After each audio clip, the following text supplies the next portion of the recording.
Okay, it's going to be another ROH Classic review. This is going to be Anarchy in the UK.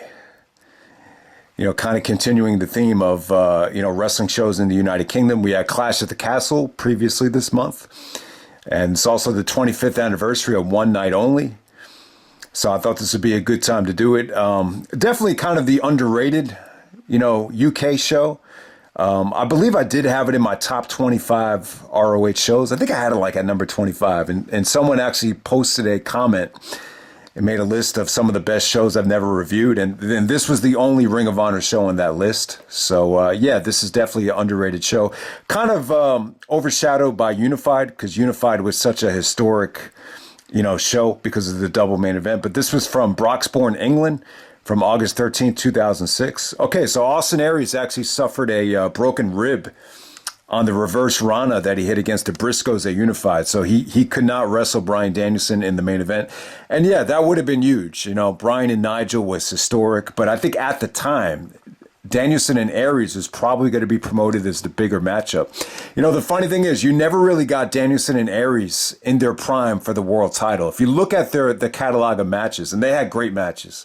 Like, don't get me wrong. I mean, you could do a top 10 list of Danielson and Aries matches, and they're probably all over the 4-star level, but they never really met in their prime at a big show for the title. That's something that kind of always bothered me. So, when you look at the Roderick and Bryan Danielson matches, a lot of, most of their best stuff and all of their best stuff pretty much was when Danielson was champion, during his reign. So, in a lot of ways, I would definitely put the Danielson Strong matches, over the Aries and Danielson matches. I mean, it's a tough call, but they're both great series of matches. All right, so Danielson comes out and he kind of calls Aries a pussy for not wrestling through broken ribs. So we get Bryan Danielson and Roderick Strong, number 4, in the main event. But SUWA actually attacks Danielson, and Danielson and SUWA are going to have a match in the middle of the show. So the Danielson reign is weird. It's like he, I want to say he was a heel, but it's almost like more of a tweener. You'd get certain shows where he's playing a babyface. Like even on that CZW show, he's playing a babyface and then he turns heel. On this show, it's like you have the babyface Danielson match against SUWA, and then in the main event, he goes back to being a heel against Roderick Strong. So yeah, it always bothered me that, this would have been the perfect stage to do Danielson and Aries for the world title.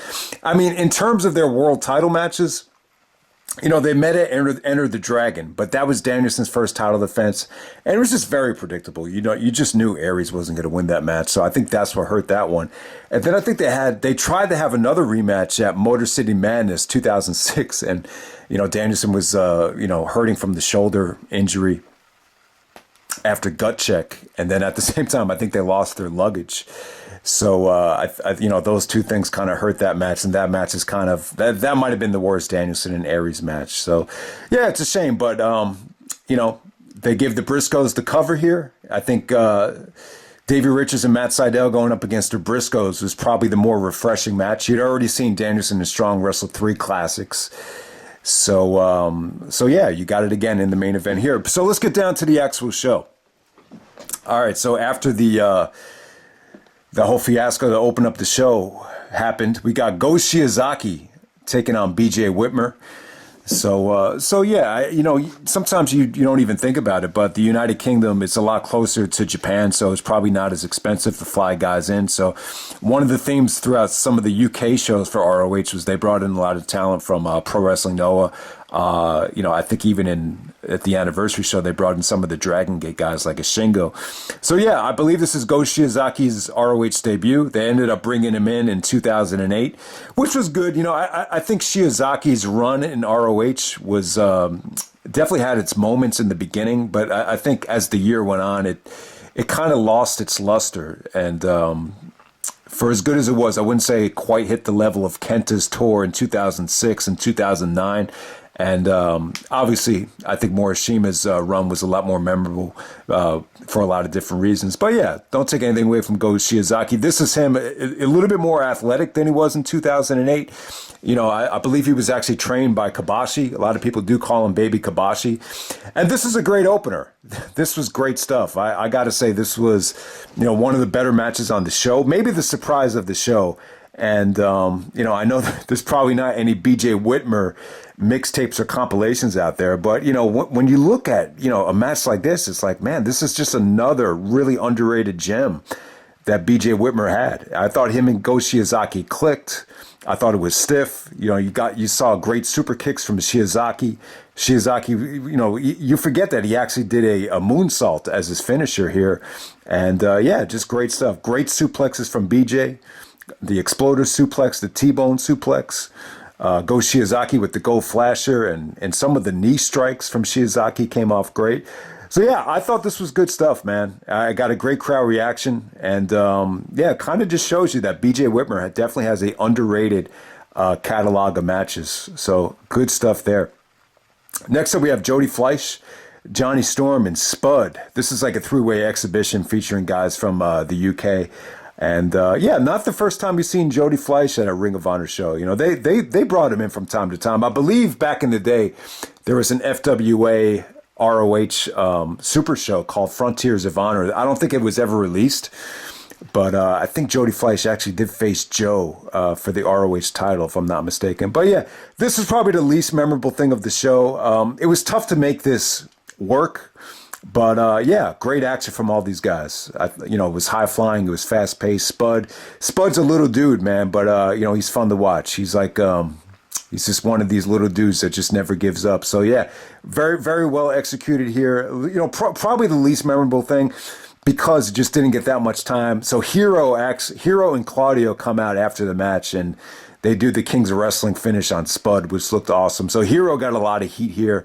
Hero was kind of mocking the fans in England. He was still kind of, we're still in the aftermath of the CZW feud, so he's still kind of mocking Ring of Honor to a degree. But yeah, I think, it's kind of surprising that they brought Hero in for this show because I don't really think he was, full time yet. But, Hero, was such a hustler and, he's so well decorated overseas that, he was probably able to, add a couple of extra bookings in addition to these Ring of Honor shows overseas. So, Hero wrestled in Germany and, he wrestles in the United Kingdom as well from time to time. So it definitely made sense. So with this match right here, this ended up being Claudio, Hero, and Chad Collyer.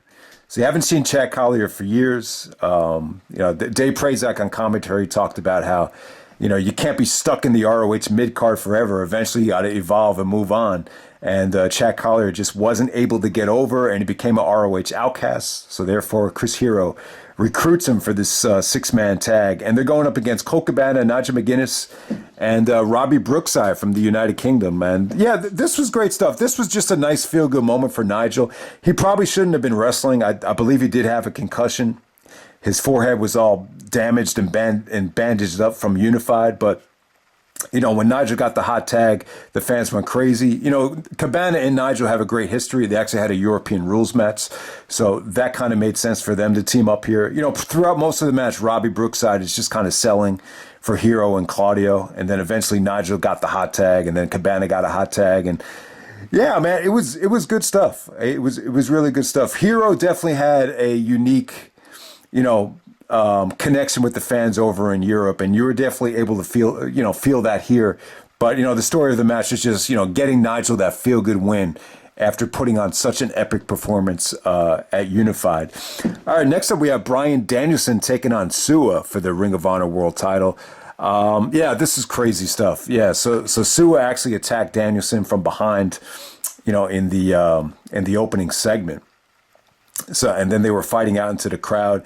And Danielson at the time actually had a crew cut, so you could definitely see it. He had his head all busted open. He had a huge gash on the top of his head where you could just see the dry blood everywhere throughout the rest of the night. I thought this was the show where Danielson was wearing a tourniquet on his head, but that must have been a different show. But yeah, SUWA's crazy, man. All right, so a lot of people might have heard of SUWA. He was from Pro Wrestling Noah. He had a match with Kenta that was very famous. It was almost very similar to this, with SUWA playing an evil heel. It actually made the top 25 matches in Pro Wrestling Noah history compilation. So that might have been a lot of people's introduction to SUWA, and he was able to have the match with Danielson here. So you almost get the feeling that it was inspired by the Kenta match. And yeah, I mean, he really does remind me a little bit of Minoru Suzuki, kind of combined with Kensuke in terms of the build. And yeah, it really reminds me of like a Ninja Turtle villain, like the, not from the Foot Clan, but if you saw the first Turtle movie, that scene from the arcade, he was like Shredder's right-hand man. They would kind of manipulate all these kids into playing games. And he reminds me of that one dude that just told the kids, he's like, go, play. Like he reminds me exactly of that guy. So he was really pretty much dominating the match. Just Danielson playing the underdog throughout the whole thing, just taking as much abuse as possible, going after the gash. And all of a sudden, Danielson just nails a beautiful small package out of nowhere. And yeah, most people probably would have fucked this up and it would have looked anticlimactic. But just the way Danielson goes for the small package, he just does it with such precision and such beautiful execution that it almost felt like an acceptable finish.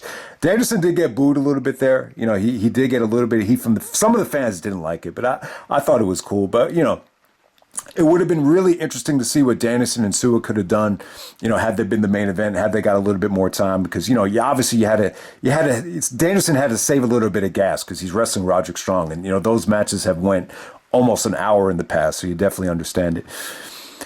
Okay, next up we got Doug Williams taking on Jimmy Rave. Another good surprise here, man. I thought this was really good. This is one of the best matches Jimmy Rave has ever had. Prince Nana was actually out there. And, Doug Williams is a big dude, man. He's a hell of a wrestler from the UK. You could definitely argue an ROH legend. I mean, he was in the first title match, and, they brought him in over and over again throughout the years. So with Doug Williams and Rave, man, Prince Nana earned his paycheck here, man. Every time behind the referee's back, he would rake the eyes. He would, he actually got into the ring and did his running ass shot to the corner. That's like the only move I think Nana does, but he was able to do it really good here. And whenever Rave had an opening, he just smelled blood. So if you give Jimmy any sort of opening, he would capitalize on it with the Shining Wizard, the gonorrhea. I thought Rave looked good here. Rave actually looked like he was in his prime. There were some really nice counters to the Chaos Theory. And yeah, really one of the best Jimmy Rave matches I've ever seen. I thought him and Doug Williams really clicked here. The interference, it made it more engaging. It made Jimmy's offense a little bit more believable. I'll definitely say that because Doug Williams just, he's a stud. He really is. He's carrying a lot of weight. So, and Jimmy's like that heel where if you just give him an opening, his offense just seems that much more believable. But Doug actually wins with the Chaos Theory, and yeah, they got a standing ovation. This was really good stuff. This is probably the one match from the show I totally forgot about, and I think I did a top 25 Jimmy Rave matches. I don't know why I did it, but I would be surprised if I left that off that list. This probably should have been in the top 5 or top 10 of that list, but I haven't seen it in a long time, so I like to go back and check it out. All right, next up, we have the match of the night, and one of the best matches of 2006. It's got to be up there, man. So the Briscoes taking on Davey Richards and Matt Sydal. I got to say this, man. Like, when you look at this weekend right here, you could argue that this is Bryan Danielson's best weekend ever. You could argue that this is the Briscoes' best weekend in ROH. And you could also argue, the Nigel match wasn't great, but it was cool. And you could definitely argue that, because, the unified match, I think it did more, unified as a whole, I think it did more for Nigel than anybody on the ROH roster. So yeah, you could even argue that this weekend was Nigel's best weekend ever. And, so that's arguably the Mount Rushmore of ROH right there. And this was their best weekend ever. So that just shows you how essential of a weekend and a show this is. So yeah, Davey Richards and Matt Sydal. So yeah, this is a good spot for Sydal because I don't think he ever got an ROH title shot, because he is a little bit smaller. He's almost like Jack Evans in terms of, size and structure. So you definitely understand it. He never really had that consistent tag team partner. He teamed up with AJ to face the Briscoes at the 100 show, but AJ was kind of like a part-timer because of TNA. Even in Generation Next, like, it was always Aries and Strong. So, Matt really never consistently was able to tag with anybody. Delirious was more of his rival than his partner. So yeah, Davey and Matt Sydal made a lot of sense. This is one of Davey's first shows ever. And Davey cut this promo with Matt Sydal explaining why they're teaming up together. This was the young and innocent Davey Richards before he was corrupted. And I got to say, man, this was probably the best Davey's ever clicked with the Briscoes, which is saying something, because, the Briscoes wrestled the Wolves time and time again. I think those matches are really hurt by injury, maybe to Eddie or Mark. I don't think the Wolves and Briscoes ever really clicked. In a classic match. I mean, they've had good matches, maybe 4-star matches, but they never really had, anything on this level, so to say. And it was good stuff, man. Matt Sydal was actually doing a lot of the trash talking in the beginning, before it really got going. Davey's still kind of trying to prove himself. So, Davey didn't really, do the trash talking that he does, that he did when he was with the Wolves, where he was really good at trash talking. But yeah, I mean, the Briscoes were just in their prime here. This was just so athletic. This had some of the most memorable spots in ROH history right here. I'm going to say it right now. This spot right here, if you haven't seen it yet, Jay Briscoe actually goes for a Yakuza. Davey actually catches the knee and gives him a belly-to-belly. And then Jay no-sells it and comes back with the stiff-ass lariat, and the place just explodes. That if you want to see an underrated ROH highlight that just gets a great reaction right after it, check that out. But yeah, I mean, it was amazing stuff here, man. The Sydal and the Briscoes as well. Just some of the counters to their offense just looked, brutal. With Sydal going for his standing moonsault, and the Briscoes just get the knees up. They got the knees up from some of the Briscoes' frog splashes. It just looked like it was a kill to the gut, to the abdominal region. You got to be very careful with that region as well because of hernias and stuff like that. So, I mean, they did some crazy stuff here. I mean, this was just the Briscoes in their prime. I mean, God, the ending here was sick. Mark actually goes for the cutthroat driver, and then Jay comes down from the top rope with the guillotine leg drop. And that's the double team finish to end this thing. God, it was amazing stuff. I just think this match kind of went under the radar. I think the unified match really overshadowed this. But this was just great stuff, man. And Davey, I was surprised how over Davey was. Considering this is one of his first matches. I think he started in June. And this is August, so this was like one of his first maybe 5 or 6 Ring of Honor shows. So I thought him and Matt Sydal really made for a great tag team. Like I said, guys, this is probably the best Davey has ever clicked with the Briscoes. I mean, they've wrestled time and time again in the No Remorse Corps era, during the American Wolves era, and I just don't think Davey ever looked this explosive against the Briscoes. I mean, there's this misconception that Davey, didn't really get great until he came back from Japan in 2008. But God, I thought Davey looked incredible here. So great stuff. The Briscoes just had an unbelievable weekend. They were definitely this 2006, weekend right here in the UK. They definitely had that extra layer that they were missing, like back in 2004 when Cornette was their manager. So, all right, and then the main event, we have Bryan Danielson taking on Roderick Strong.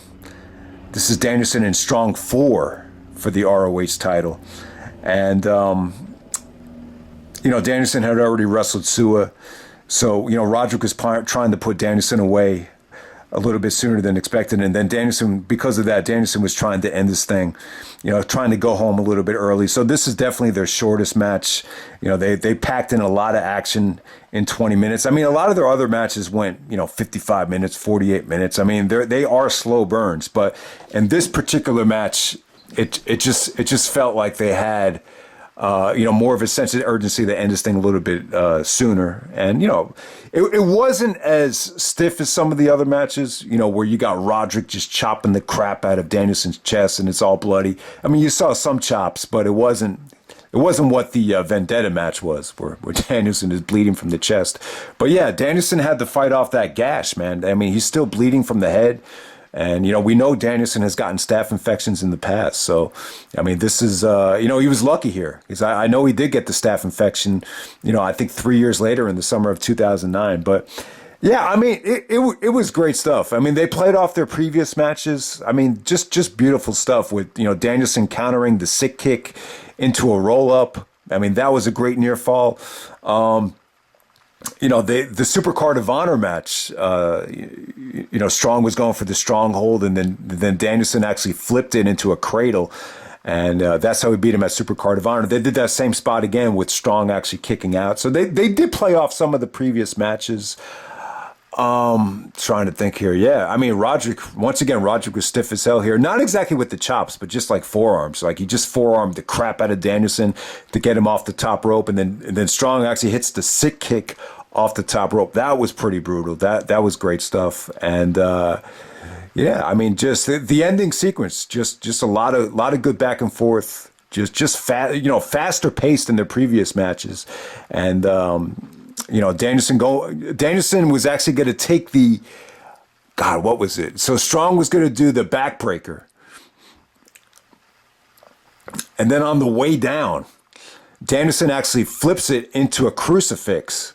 So Strong kicks out of the crucifix, but it gave Danielson the opening that he needed. And he just starts attacking Roderick with the elbow shots, elbow shot after elbow shot. And then he transitions that into the cattle mutilation. And then Strong passes out from the cattle. Yeah, awesome ending right there. Awesome stuff. I mean, it would have been cool to do Aries because they kind of oversaturated the market with Strong versus Danielson. I mean, they had 3 matches for the world title. So, I think at this stage, Aries versus Danielson would have been a little bit more memorable than this. I would probably say this is the 4th wheel of the Strong Danielson matches. I just think the other matches, they just felt more like wars. I mean, they really did. I mean, especially the This Means War finish. It was just such a memorable finish. You definitely could argue that this was a little bit shorter. This was a little bit more tight in terms of the work and the precision. But yeah, still great stuff. This is an incredible show. I'll just wrap it up here. There wasn't a bad match on here. I think the Briscoes had one of the best tag matches they've ever had. You got underrated gems from guys that are underappreciated like BJ Whitmer and Jimmy Rave. You got Danielson actually having, 2 world title matches on one show. And you could definitely argue that this is the best weekend that Danielson, Nigel, and the Briscoes have ever had. So, yeah, I think I did a pretty good job of putting this over. So if you haven't seen it yet, you got to check it out. So it is the more underrated UK show. It's Anarchy in the UK. And I'm out. All right.